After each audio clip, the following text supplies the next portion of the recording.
ದೀಪಾವಳಿ ಹಬ್ಬದ ಸಂದರ್ಭದಲ್ಲಿ ಪಟಾಕಿಯನ್ನು ದೂರ ಮಾಡಿ ಹಚ್ಚಿ ದೀಪಗಳನ್ನು ಬೆಳಗಿಸುವ ಮೂಲಕ ಎಲ್ಲೆಡೆ ಜ್ಞಾನದ ಬೆಳಕನ್ನು ಪಸರಿಸಲಿ ಸಮಸ್ತ ನಾಡಿನ ಜನತೆಗೆ ದೀಪಾವಳಿ ಹಬ್ಬದ ಶುಭಾಶಯಗಳನ್ನು ಕೋರುವವರು ಶ್ರೀ ಮಂಜುನಾಥ್ ಮುದಕನಗೌಡರ್, ಪ್ರಸಿದ್ಧ ಎಲುಬು ಕೀಲು ತಜ್ಞರು, ಮಲಪ್ರಭಾ ಮಲ್ಟಿ ಸ್ಪೆಷಾಲಿಟಿ ಆಸ್ಪತ್ರೆ, ಬೈಲಹೊಂಗಲ.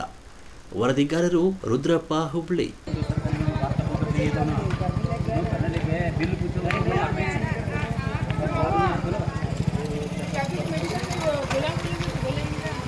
बोलो बोलिए ना, मिलेगा क्या? हाँ, उनको बोलो, वो पेशेंट है, वो काम दे देंगे।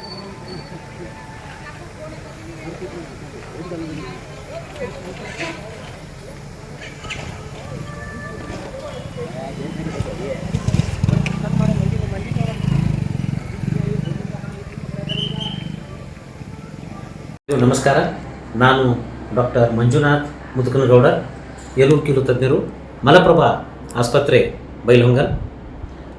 ನಾಡಿನ ಸಮಸ್ತ ಜನತೆಗೆ ದೀಪಾವಳಿ ಹಬ್ಬ, ಬೆಳಕಿನ ಹಬ್ಬ, ದೀಪಾವಳಿ ಹಬ್ಬದ ಹಾರ್ದಿಕ ಶುಭಾಶಯಗಳನ್ನು ಹೇಳುತ್ತೇನೆ. ಎಲ್ಲರೂ ಸಂತೋಷದಿಂದ ಇರಿ ಮತ್ತು ಈ ದೀಪಾವಳಿ ಹಬ್ಬದ ದಿನ ಪಟಾಕಿಯನ್ನು ಬಿಟ್ಟು ದೀಪವನ್ನು ಬೆಳಗಿಸಿ ಸಿಂಪಲ್ಲಾಗಿ ಒಂದು ಹಬ್ಬವನ್ನು ಆಚರಿಸಬೇಕಂತ ವಿನಂತಿ ಮಾಡ್ತಾ ಇದ್ದೀನಿ. ಮತ್ತು ಇನ್ನೊಂದು ವಿಶೇಷ ಸಂದೇಶ ಏನೆಂದರೆ, ನಾನು ಎಲುಬು ಕೀಲು ತಜ್ಞ ಇರೋದರಿಂದ ನಿಮಗಾಗಲೇ ಗೊತ್ತಿರಬೇಕು, ಆಕ್ಸಿಡೆಂಟ್ಗಳು ತುಂಬ ಆಗ್ತಾ ಇದ್ದಾವೆ. ಬಟ್ ದಯವಿಟ್ಟು ನಾನು ವಾಹನ ಚಾಲಕರಲ್ಲಿ ಒಂದು ವಿಶೇಷ ಸಂದೇಶ ಕೇಳ್ಕೊಳ್ಳೋದು ಏನಂತಂದ್ರೆ, ನಿಮ್ಮ ಲೈಸೆನ್ಸನ್ನು ರಿನ್ಯೂವಲ್ ಮಾಡಿರಿ, ಆಮೇಲೆ ಇನ್ಶೂರೆನ್ಸ್ ಪಾಲಿಸಿನ ರಿನ್ಯೂವಲ್ ಮಾಡಿರಿ ದಯವಿಟ್ಟು. ಯಾಕಂದ್ರೆ ನಾನು ಇಲ್ಲಿ ಬಂದಿರ್ತೀನಿ, ಎಷ್ಟೋ ಜನತೆಗೆ ಬಂದಾಗ ಕಂಪ್ಲೇಂಟಲ್ಲಿ ಕೊಟ್ಟಾಗ ಎಷ್ಟೋ ಬೈಕ್ ಆಗಲಿ ಕಾರ್ ಆಗಲಿ ಇನ್ಶೂರೆನ್ಸ್ ಇರೋಂಗಿಲ್ಲ, ನೀವು ಲೈಸೆನ್ಸು ಮಾಡಿಸಿರಲ್ಲ. ಆ ಲೈಸೆನ್ಸ್ ಮಾಡಿಸೋದ್ರಿಂದ ಮತ್ತು ಇನ್ಶೂರೆನ್ಸ್ ಮಾಡಿಸೋದ್ರಿಂದ ನಿಮ್ಮ ಜೀವಕ್ಕನ್ನು ನಿಮಗೊಂದು ಏನೋ ಒಂದು ಆಧಾರ ಆಗ್ತದೆ.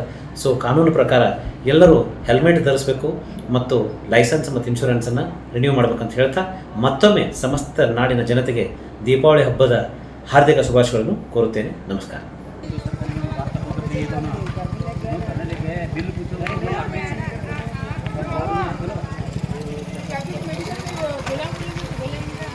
बोलो बोलिए ना, मिलेगा क्या? हाँ, उनको बोलो, वो पेशेंट है, वो काम